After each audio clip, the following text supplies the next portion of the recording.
I'm, possibly the only survivor of a serial killer, so. As of now, police are downplaying the threat that appears to be encroaching on coastal wealthy enclaves in 3 states. Over the last couple of months, there has been a series of unsettling discoveries that have gripped New England.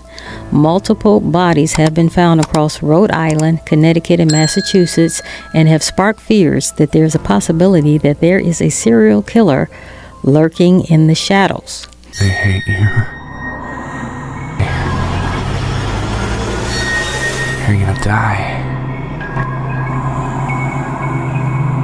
I don't want to do this. So I don't want to talk about the possibility of having a new Rhode Island serial killer without talking about past Rhode Island serial killers. Let's talk about Mr. Craig Price. When he heard about Craig Price, he heard about his story. The story just struck his heart. We're trying to do our best to make sure that he stays in beyond the age of 21. That's as clear as it is. It's been almost 30 years since former Rhode Island Attorney General Jim O'Neill worked the case of Craig Price. Now 43 years old, Price was only 15 when he confessed to the stabbing deaths of Joan 15. Heaton and her 2 young daughters. The crime scene was just beyond one's imagination, really. That was in 1989. At the time, investigators also uncovered Price stabbed Rebecca Spencer 58 times 2 years earlier. Because of his age, state law allowed Price to be freed when he turned 21. But after being charged for several incidents in prison, Price still remains behind bars. His conduct since he's been incarcerated, he continually demonstrates that he represents a threat to society, in my judgment. Welcome back. This morning, we're shining a spotlight on the New England region as a serial killer may be at work. An 8th body was recently discovered there. According to reports, the remains have been found since March in Massachusetts, Connecticut, and Rhode Island.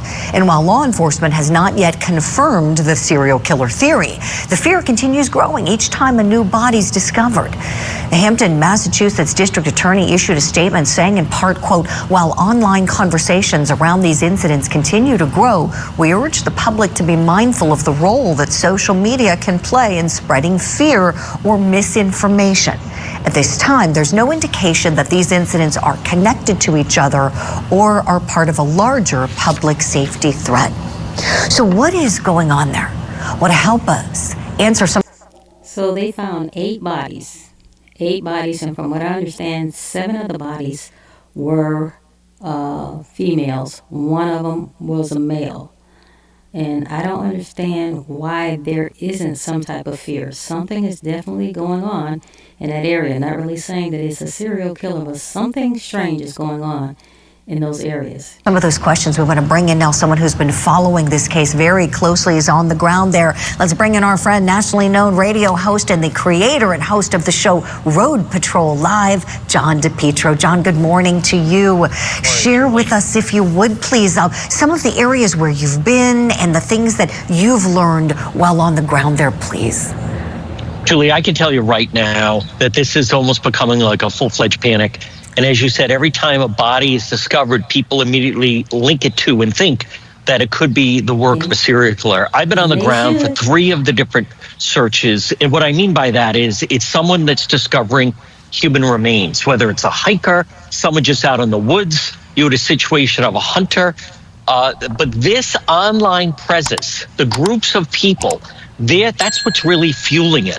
I think I've also discovered, Julie, something, as you know, whenever there's an investigation, police are pretty tight-lipped and don't say anything. As a result of that, social media and many of the people interested in the possibility of a serial killer, they take that as just free will to then run with it. There's something else at play here, and that is the amount of self-harm cases. Police are not in the business of revealing if they locate a body and there was self-harm done, and that's out of respect to the individual, to the family.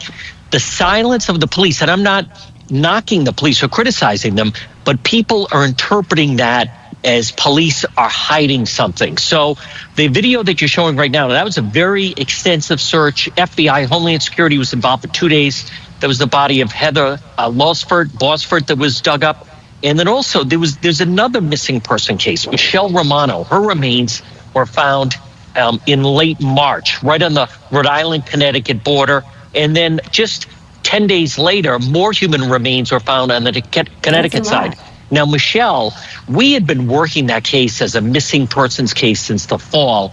It's still unclear exactly how her body ended up there. Police have said that it was a death of suspicious nature. But where things really went to the next level, there's an area of Narragansett, Rhode Island called Black Point. And in this group, New England serial killers, an anonymous poster, and people always have to be careful of these anonymous posters in some of these groups, they posted that there were in fact bodies buried at Black Point. It's right near Scarborough Beach in Narragansett. As a result of that, law enforcement went out there for 2 days with the canines. I was speaking with the police. They said, John, if you go live, this is going to blow this thing open and it's going to flame it up. So we were able to get some footage. But right now, and I want to emphasize this for the public, Julie, the police have not confirmed any link. But make no mistake about it, people are definitely on edge. It is unusual. In the last 2 months, 7 bodies have been found around New England. And while law enforcement is not connecting the cases, people online have other ideas. Boston 25 News reporter Bob Ward joins us live in Brockton. Bob, the talk is getting loud enough for police to address these rumors. Rachel, you know, more and more people online are paying attention to this. They are concerned that some or all of these cases might be connected and that a serial killer might be striking in New England. In some corners of social media, like Facebook, the idea that a serial killer could be on the prowl in New England is getting more popular. This Facebook group, New England SK, has nearly 9,000 members. And in other forums, people are posting their concern that some or all of the bodies recently found in New England might be connected to each other. Since the beginning of March, 7 bodies have turned up in Connecticut, Rhode Island, and Massachusetts. Some of the bodies are unidentified remains. The bodies discovered in Groton and Killingly, Connecticut, are close to a Rhode Island case. So far, law enforcement is not connecting the cases. However, the talk online has grown so loud that recently Groton, Connecticut police issued a statement that said in part, regarding references circulating on social media about incidents in the state of Rhode Island, we currently have no information connecting those events to any of the incidents in Groton. Here in Massachusetts, the discovery of a human skull in Plymouth and another set of remains in Framingham is also being looked at. In the late 1980s, a serial killer struck the New Bedford area. 9 women murdered, 2 missing. Author Maureen Boyle covered the case at the time and wrote a book about it.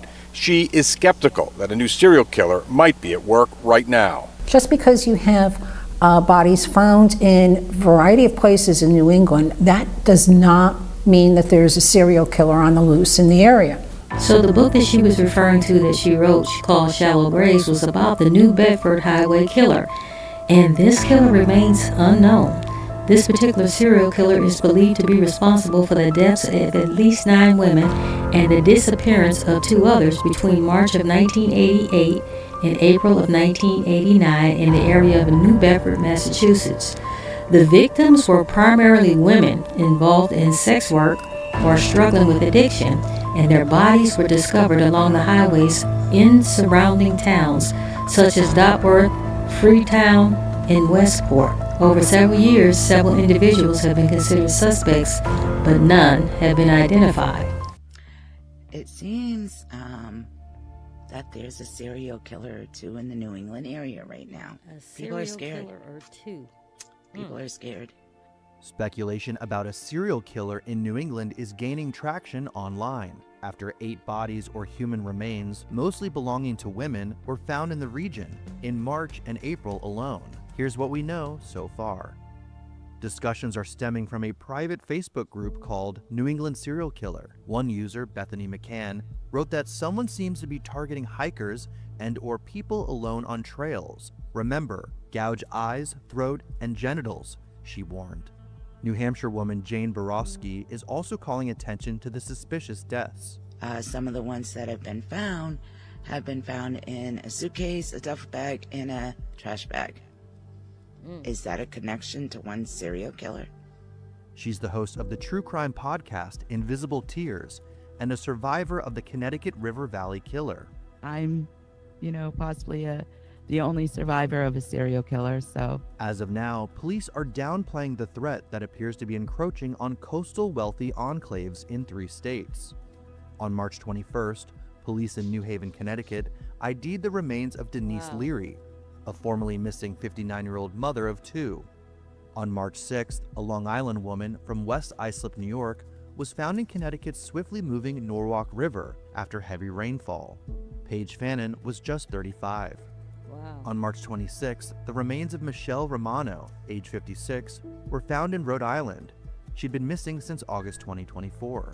Not all have been identified. Some were intact bodies, others were significantly degraded. On March 19th, the body of an unnamed female with light pigmented skin was found. Police believe she had Turner syndrome, characterized by short stature, a broad chest, a wide neck, and a small chin. Then on April 22nd, an 8th body was discovered, also female, on a bike path in the idyllic town of Springfield, Massachusetts.